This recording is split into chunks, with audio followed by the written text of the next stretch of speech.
we are with you again this evening, and I'm doing it a little differently today. I'm going in English, and my friend Krishantan will do it in Tamil. Today's topic is the problems that arose during COVID shutdown, and is the Tamil. இன்றைய தலைப்பு என்னென்றால் Covid இந்த காலகட்டத்தின் போது எழுந்த பிரச்சனைகள் பற்றியான ஒரு தகவல். The first issue I want to deal with is the increased online pixel screen time of young people. நான் பேச விரும்புகிற முதலாவது விடயம் என்னவென்றால் இந்த கோவிட் காலகட்டத்தில் வீட்டுக்குள்ளே இருந்ததனாலேயே பிள்ளைகள் அது டிஜிட்டல் ஸ்கிரீனினூடாக அதிகமாக செலவழிந்த நேரம். This particularly applies to the group, let's say from 12 to 17 years. இது முக்கியமாக பிரச்சனை வரக்கூடிய வயது எல்லை என்னென்று பார்த்தால் 12 to 17 வயது மட்டுமான சிறுவர்கள். More they are on the screen, the more sleep disturbed they become. அவர்கள் கூடுதலான நேரம் அவர்கள் கையடக்க தொலைபேசி அதாவது ஸ்மார்ட் போன்ல நேரம் செலவழிக்கும் போது அவர்கள் அதிகமான நேரம் செலவழிக்கும் போது அவருடைய நித்திரைக்குரிய நேரம் குறைகின்றது. Now it is a fact that these days they have to be on online studies. எங்களுக்கு புரிகிற விஷயம் என்னவென்றால் இந்த காலகட்டத்தில் அநேகமாக கல்வி கூட ஆன்லைன் முறையில் நடைபெறுகிறதால் அவர்கள் அது அப்படியான அதிகமான நேரங்கள் அதில் செலவழிக்க வேண்டியது உள்ளதுதான். However, we have to do this that you have to tell your son and daughter decrease the other digital screen time. You can't be on screen all the time. ஆனால் இப்படியான கல்வி முறைமைகளுக்கும் இது ஆன்லைன் தேவைப்படுவதனால் நீங்கள் உங்களது மகளுக்கோ மகனுக்கோ சொல்ல வேண்டிய விடயம் என்னவென்றால் அந்த அந்த அதுக்கு அந்த கல்விக்காக அல்லது தொலைபேசியில் செலவழிக்கும் நேரத்தை கட்டுப்படுத்திக் கொள்ளுமாறு. After 6 p.m. please don't go on pixel screen. அதாவது பிற்பகல் 6 மணிக்கு பின் பிக்சல் நிறைந்த கையடக்க தொலைபேசி ஸ்மார்ட் போன் ஸ்கிரீனை பார்ப்பதை தவிர்த்துக் கொள்ளுங்கள். Because if you go on the pixel screen after 6 p.m. you get sleep disturbed. காரணம் என்னவெனில் 6 மணிக்கு பிறகு நீங்கள் பிக்சல் ஸ்கிரீனை அதிகமாக பார்ப்பதனால் உங்கள் நித்திரை பாதிக்கப்படும். After 6 p.m. you have melatonin secreting. 6 மணிக்கு பின் உங்கள் உடலில் மெலட்டனின் என்ற அந்த ரசாயன பதார்த்தம் சுரக்க ஆரம்பிக்கிறது. So if you are daytime also on the screen studying, after 6 p.m. if you go on screen again, you lose your memory, you lose what you actually studied. நீங்கள் தொடர்ந்து அதிகமான நேரம் இந்த பிக்சல் ஸ்கிரீனில் நீங்கள் செலவழிக்கிறது மூலம் நீங்கள் கற்றது மட்டுமல்லாமல் நீங்கள் நாள்பூத்தூராக கற்றுக்கொண்ட விடயங்கள் மறக்கவும் நேரிடலாம். Don't fight with your son or daughter, please explain to them. உங்கள் மகனோடு நீங்க சண்டை பிடிக்க வேண்டாம், ஆனால் நீங்கள் இதை அவர்களுக்கு விளங்கப்படுத்தி கூறுங்க. Please show them this clip that I am doing. நான் இந்த பேசுற இந்த வீடியோ கிளிப்பை அவர்களுக்கும் காட்டுங்க. I am Dr. Lalit Mendis. நான் வைத்தியர் Lalit Mendis. And I have done many lectures on the issues of the digital screen. நான் இந்த டிஜிட்டல் ஸ்கிரீன் ஊடாக ஏற்படும் பாதிப்புகளை பற்றி அநேக விரிவுரைகள் நான் செய்திருக்கிறேன். My last official post was as head of Department of Pharmacology in a state medical faculty. You can share. நான் தொழில் புரியும் போது நான் கடைசியாக தரித்த பட்டம் என்னவென்றால் ஒரு அதாவது அரசாங்க பல்கலைக்கழகத்திலே head of pharmacology. So the first problem I am tackling is how to not have fights and how to help your son and daughter to do their online studies during this since they can't go to school without having problems with their sleep. நான் முதலாவதாக நான் உங்களுக்கு சொல்ல விருப்பப்படுகிற point என்னன்னு சொன்னால், நீங்கள் இந்த கல்வி முறைகளை ஆன்லைன் மூலமே தொடர்ந்து செய்வதனால் நித்திரையை பாதிக்கப்படாமல் எப்படி அதை கையாள முடியும் என்ற கருத்தை தான் நான் முதலாவது தெரிவிக்க விரும்புகிறேன். Second thing is that a problem that arose is because the father is not in contact with their kids, especially the son.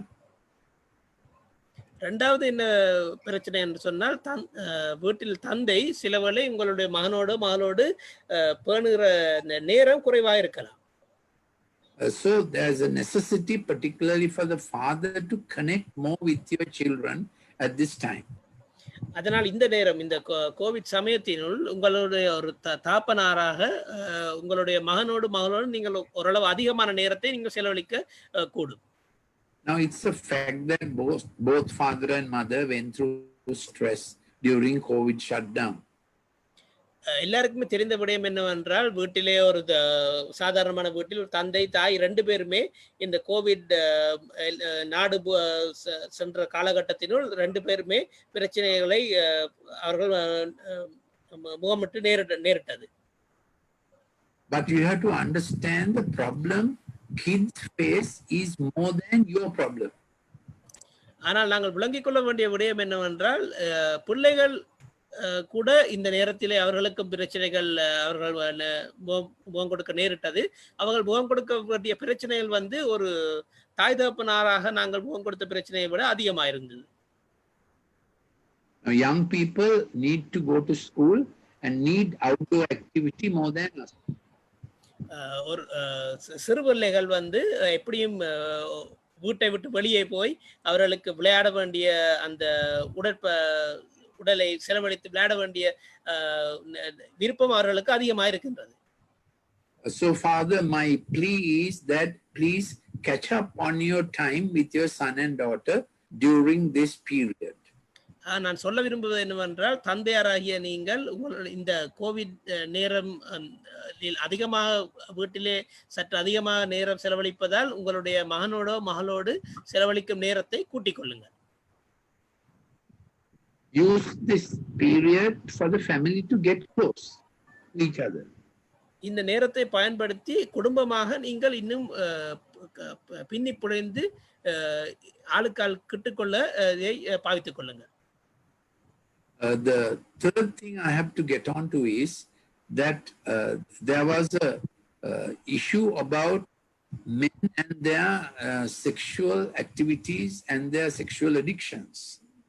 இரண்டாவதாக நான் சொல்ல வேண்டிய பாயிண்ட் என்னவென்றால், இந்த நேரத்தில் பாலியல் சம்பந்தமான பிரச்சனைகளும் அதிகமாக காணப்பட்டது. Both husband and wife had not realized how far they have gone from each other. வீட்டிலே ஒரு சாதாரணமான வீட்டிலே கணவன் மனைவி 2 பேருமே அவர்கள் புரிந்து கொள்ள அவர்கள் தாங்கள் புரிந்து கொள்ளாமல் முடியாமல் போயிருந்தது.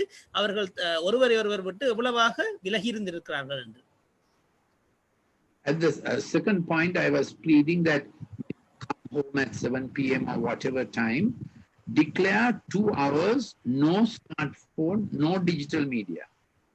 ஆக நான் இரண்டாவதாக கூற விடயம் என்னவென்றால், 7 மணி அளவில் நீங்க வீட்டிற்கு வர முடியுமானால் அதிலிருந்து 7 மணியிலிருந்து ஒரு 2 மணித்தியால அளவுக்கு ஒரு விதமான டிஜிட்டல் இதிலையும் ஈடுபடாமல், அதாவது கையடக்க தொலைபேசியோ டிவியோ அவான ஒரு விதமான டிஜிட்டல் முறைமைகளும் ஈடுபடாமல் அந்த 2 மணித்தியாலத்தை உங்கள் மனைவியோட கணவனோட செலவழிக்க பாருங்க.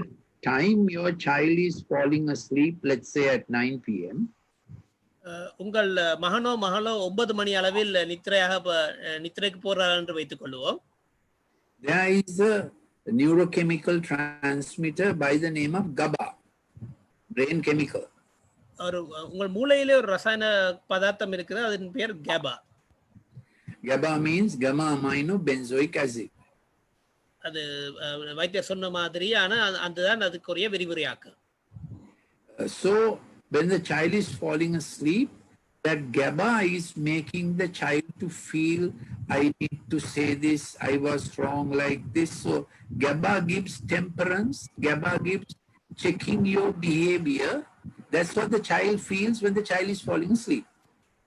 ஆகவே இந்த ரசாயன பதார்த்தம் என்ன செய்கிறதுன்னு சொன்னால், அது நீங்கள் ஒரு பிள்ளை நித்திரையாகும் போது இது சுரப்பதால் மூளையினோடு, அது ஒரு அந்த நாள் நடவடிக்கையினோடு ஒரு ஒரு பரிசீலித்து பார்ப்பதான ஒரு ரசாயனமா. அது வந்து இந்த நாள் நான் இந்த நாள் கட்டத்தில் நான் இப்படியான வேலைகளை செய்தேன் என்று சொல்லி ஒரு ஞாபகப்படுத்துவதாகவும், அதை பெற்றோருக்கு சொல்லக்கூடியதாகவும் ஒரு ரசாயன பதார்த்தம் தான் இந்த கெபா என்ற பதார்த்தம். At the time your child is falling asleep, please be your child's friend and be nice when the child is falling asleep. உங்கள் மகனோ மகளோ நித்திரைக்கு போகும்போது நீங்கள் அவருடைய நண்பராக மாறி அவர்களுக்கு அவர்களோடு முடியுமான அளவு நட்பை பேணிக்கொள்ளுங்கள்.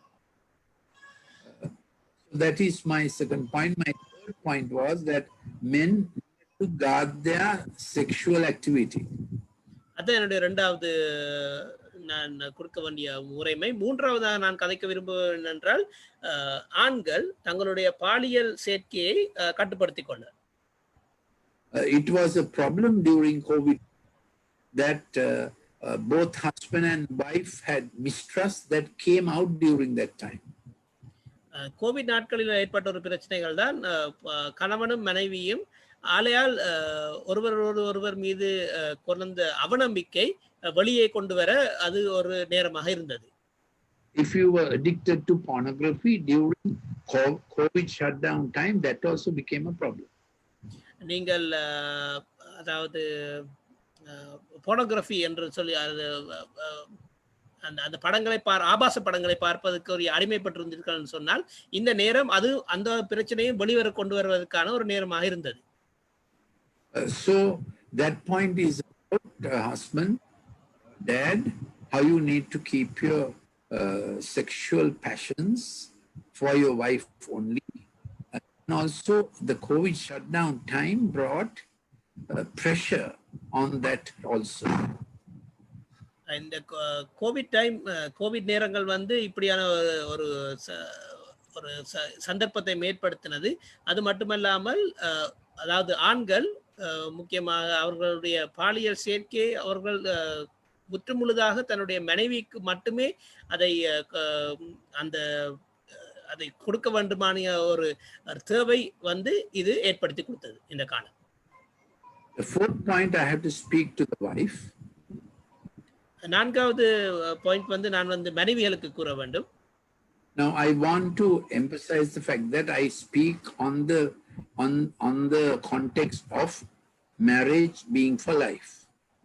நான் பேசுகிற ஒரு கட்டுக்கோப்பை நான் சொல்ல வேண்டும் என்னென்றால், திருமணமானது வாழ்நாள் முழுக்க, அதாவது வாழ்க்கை முழுப்பதுக்கான ஒரு முறைமையாக ஒரு சந்தர்ப்பமாகத்தான் நாங்கள் இந்த காலகட்டத்தை இந்த பேச்சினில் நாங்கள் சொல்கிறோம். I believe God designed marriage. என்னுடைய விசுவாசம் என்னவென்றால், கர்த்தர் அதாவது கடவுள் திருமணத்தை உருவாக்கினார். In marriage we give to each other our best. திருமணத்தினூடாக நாங்கள் ஒருவருக்கொருவர் எங்களுடைய சிறப்பான எங்கள் இயல்புகளை நாங்கள் கொடுக்கிறோம் ஒருவருக்கொருவர். There's a blessing on marriage. அதுதான் திருமணத்திலே இருக்கிற ஒரு ஆசீர்வாதம். Then we become fruitful. அப்படி செய்வதனூடாக நாங்கள் இன்னும் கனி கொடுக்கிறவர்களாக பலன் தருகிறவர்களாக இருக்கிறோம். Then we multiply what we have in our children. நாங்கள் எங்களுடைய அதாவது கணவன் மனைவி ரெண்டு பேருமே தங்களுடைய இருக்கிற அந்த கனிகளை அவர்களுடைய பிள்ளைகளின் மூலம் அதை பெருப்பிக்கிறார்கள். Then we fill what God has given to us to fill. இதை செய்வதன் மூலம் கடவுள் எங்களுக்காக கொடுக்கப்பட்டிருக்கிற அந்த அந்த வெற்றிடத்தை அல்லது அந்த இடப்பெருமானத்தை நாங்கள் நிரப்புகிறோம். So it is an important concept that husband and wife together must feel satisfied and you are fulfilling the best God has for you. திருமணத்தினூடாக கணவரும் மனைவியும் நீங்கள் ஒருவர் நீங்கள் முழுமையாக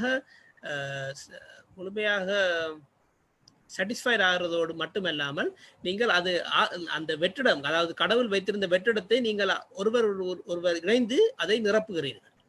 So during this COVID time, this battles about I didn't get what I should get. The demand increased more than supply. இந்த Covid அந்த நேரங்களில் ஏற்படுத்த இன்னொரு விஷயம்தான், அதாவது கேள்வி, அதாவது டிமாண்ட் வந்து அதிகரித்தது நீங்கள் கொடுக்க அது இதை விட, சப்ளையை விட. Fifth point I want to speak about is make 7 p.m. an important time in your home.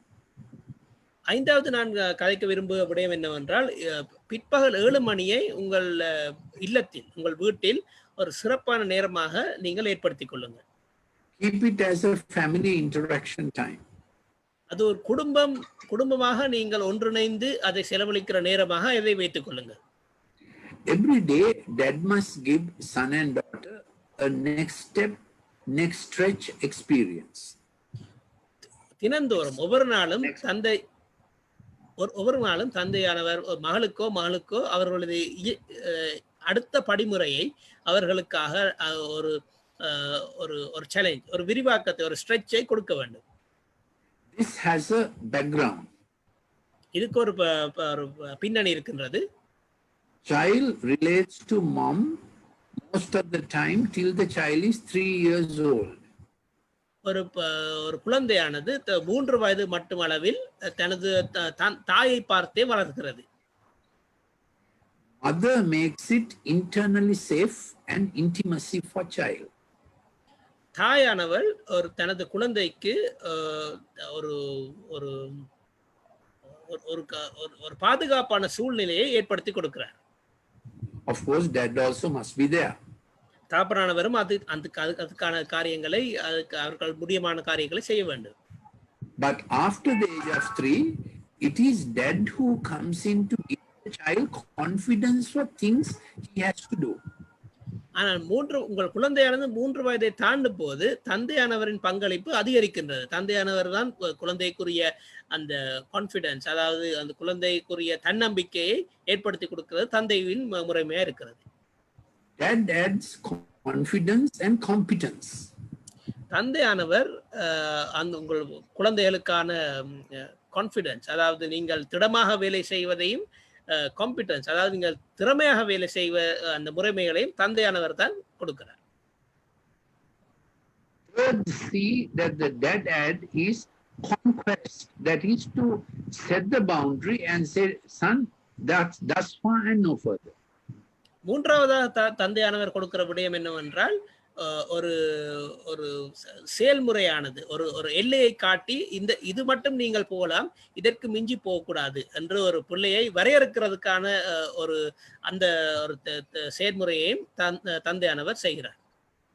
So if dad's influence was not there, child will not be confident. ஆகவே தந்தையானவரின் முறை அந்த பிள்ளையின் முக்கியமான காலகட்டத்தில் இல்லாவிட்டால் குழந்தை தன்னம்பிக்கை குறைந்ததான பிள்ளையாக இருக்கும். Have a problem facing up to obstacles and boundaries. அவர்கள் பிரச்சனைகளை முகம் கொடுப்பதற்கான அவர்களுடைய திறன்கள் குறைவாக இருக்கும். He will get into trouble and he'll be abused by others. அவர் பிரச்சனைகளுக்கு விழக்கூடிய சந்தர்ப்பங்களும் அதிகமாக இருக்கும், அதோடு மற்றவர்களால் பாதிக்கப்படக்கூடிய சந்தர்ப்பங்களும் அதிகமாக இருக்கும். Now this is true for all time. இது எல்லா நேரங்களிலும் உண்மையாக இருக்கிறது. But during COVID shutdown time, these problems multiply. ஆனால் கோவிட் காலகட்டத்தில் இந்த பிரச்சனைகள் அதிகமாக பெருகி அதிகமாக வளர்ந்து காணப்பட்டது. So our brain is designed by God with a default mode network of thought, how we behave. எங்களுடைய மூளையானது கடவுளால் அது அலங்கரிக்கப்பட்ட விதம் என்னவென்றால், நாங்கள் ஒரு புலையான காரியங்களை செய்யும் போது அது ஒரு பாதுகாப்பான முறைமைக்கு செல்கிறது. That is to say, for 45 minutes we do something with dopamine. அது விளங்கப்படுத்தினால் ஒரு சாதாரண மனிதன் 45 நிமிட அளவில் நாங்கள் ஏதாவது ஒரு செயல் கட்டத்தில் நாங்கள் முன்னேற்றமான முறையில் ஒரு செயல் கட்டத்தில் டோபமைன் உதவியுடன் நாங்கள் வேலை செய்து கொண்டிருக்கிறோம். Then we have a 15 minute of check back with serotonin. அதன் பின்பு ஒரு 45 நிமிட காலகட்டத்தின் பின்பு இன்னொரு 15 நிமிட காலகட்டத்துக்கு செரட்டோனின் என்ற ஒரு ரசாயன பதார்த்தத்தால் நாங்கள் செய்த, அதாவது முதல் 45 நிமிடங்களில் செய்த விடயங்கள் சரியா புலையா என்று சொல்லி ஒரு பரிசீலிக்கிற ஒரு ரசாயனமாக இருக்கின்றது. So when we are checking back, we are seeing, did we study it properly? நாங்கள் அப்ப மீண்டும் பரிசீலித்து பார்க்கும் போது இந்த இறுதி 15 நிமிடத்தில் நாங்கள் சரியாக படித்தோமா, நாங்கள் சரியாக செய்தோமா இந்த விஷயங்களை என்று பரிசீலித்து பார்க்கிறது மூளை. We are also checking, did we behave properly? அதோடு மட்டுமல்லாமல் மூளை நாங்கள் சரியாக நாங்கள் so when we don't have these boundaries, we don't know how to respond. ஆகவே நாங்கள் இப்படியான எல்லைகள் இல்லாத விட எங்களுக்கு எப்படி நாங்கள் இதுக்கான மறுமொழிகளை கொடுப்போம் என்றது எங்களுக்கு ஒரு பிரச்சனையா இருக்கிறது. So that is why we need to have this, we do something and we do check back also. அதனால்தான் எங்கள் மூளை இப்படியான ஒரு பதார்த்தம் இருக்கிறது. நாங்கள் ஒரு வேலையை செய்வதற்கும் அதை திருப்பி நாங்கள் செய்த வேலையை மீண்டும் பரிசீலி பார்ப்பதற்கான ஒரு ரசாயனம் உங்கள் மூளையில் இருக்கிறது. Sixth point I want to add is, because finances are getting difficult, it is good to look for some avenues of new income as husband and wife. ஆறாவது நான் கதைக்க விரும்புகிற விடயம் என்னவென்றால், இந்த கோவிட் காலகட்டத்தில் வருமானம் ஒரு பிரச்சனையாக, அதாவது நிதி பணம் ஒரு பிரச்சனையாக இருக்கிறதன் மூலமாக கணவனும் மனைவியும் சேர்ந்து உங்களால் கையெடுக்க முடிய வேறு வருமான திறன்களை நீங்கள் கண்டுபிடிக்க முடியுமான இருக்கு. And I want to add this very strongly. If your son and daughter is unable to do university education, please enlist them in National Vocational Qualification NVQ. நான் இன்னொரு விடயத்தை இதில் சொல்ல விரும்புகிறேன் என்னென்றால், உங்களுடைய மகனோ மகளோ பல்கலைக்கழக கற்கை நெறிக்கு அவர்களால் உள்ளிட முடியாவிடின் NVQ, அதாவது நேஷனல் வொகேஷனல் குவாலிஃபிகேஷன் கொடுக்கக்கூடிய தேசிய அளவில் இருக்கின்ற அந்த திறன் முகாமுக்கு அவர்களை சேர்த்துக் கொள்ளுங்கள். Our NVQ system is very good. It gives good competence and it is very employable. எங்களுடைய தேசிய இந்த கல்வி அமைப்பு, NVQ என்ற கல்வி அமைப்பு மிகவும் சிறப்பாக அமைந்திருக்கிறது. அதில் நன்று திறன்களை சொல்லிக் கொடுப்பதன் மூலம் மட்டுமல்லாமல் வேலை வாய்ப்புகள் கிடைக்கக்கூடிய தன்மைகளும் அதிகமாக இருக்கின்றது. So soon after your O-level, if you are not doing A-level, please go to a NVQ center in your area, AGA division. உங்கள் சாதாரண தரத்தின் பின்பு, அதாவது நீங்கள் உயர்தர கற்க முடியாவிடின் அல்லது உயர்தரம் கற்க திறன்கள் இல்லாவிடின் உடனடியாக உங்களுடைய பிரதேசத்தில் உள்ள NVQ முறைமையினான கல்வி கற்கை நெறிக்குள் சேர்ந்து கொள்ளுங்கள். Every divisional secretariat or AGA division has a special officer to help you know how to get into the NVQ system. எங்கள் தேசிய அமைப்பில் இருக்கிற ஒவ்வொரு டிவிஷனல் செக்ரட்டேரியட் ஒவ்வொரு இடங்களிலும் அதுக்குரிய சிறப்பாக உங்களை இதற்காகவே NVQ-வை உங்களுக்காகவே ஏற்படுத்தி கொடுக்கும் மாதிரியான ஒரு அதிகாரி இருக்கிறார். Young people, please don't trouble your parents saying, pay for this course, pay for that course. NVQ courses are very reasonable. Some are free, some have very low prices, but they are very good.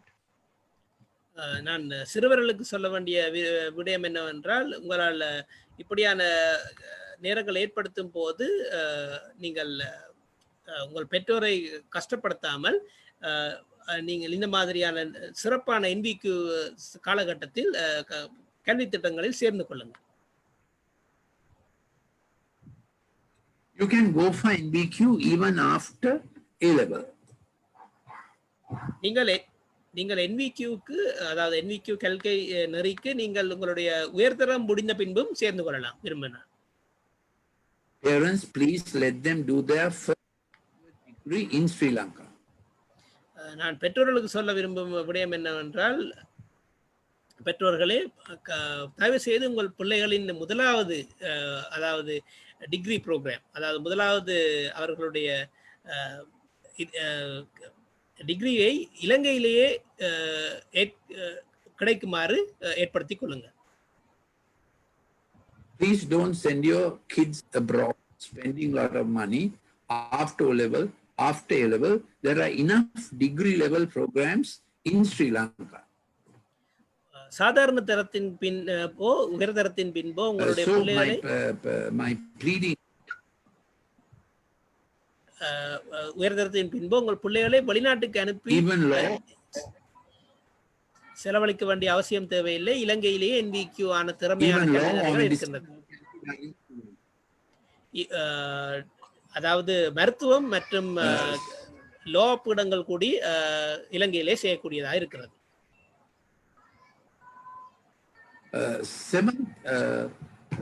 My final point, the seventh point is this. என்னுடைய இறுதி நான் சொல்ல முடியும் விடயம், human beings are designed like sheep. மனிதர்கள் ஒரு ஆடு மந்தை, ஒரு ஆடுகள் போல்தான். அவர்களுக்கு ஒரு தலைவர் தேவை, ஆனால் ஆடுகள் ஒரு மாதிரியான சேர்க்கையை தான் இருக்கின்றன. Shepherd looks after sheep in a small group. ஆடு மேய்ப்பரானவர் அவர் ஆடுகளை ஒரு சிறு கூட்டமாக தான் பார்க்கிறார். And the Lord Jesus Christ said, I am the good shepherd. இயேசு கிறிஸ்து சொல்லுகிறார் இந்த காலகட்டத்தை, இந்த நேரத்திலே நானே நல்ல மேய்ப்பன். So senior in now dad in the family is a good shepherd.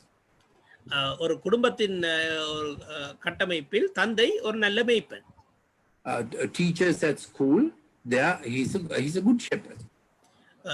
பாடசாலையில் இருக்கிற ஆசிரியர்கள் ஒரு நல்ல மேய்ப்பர்கள்.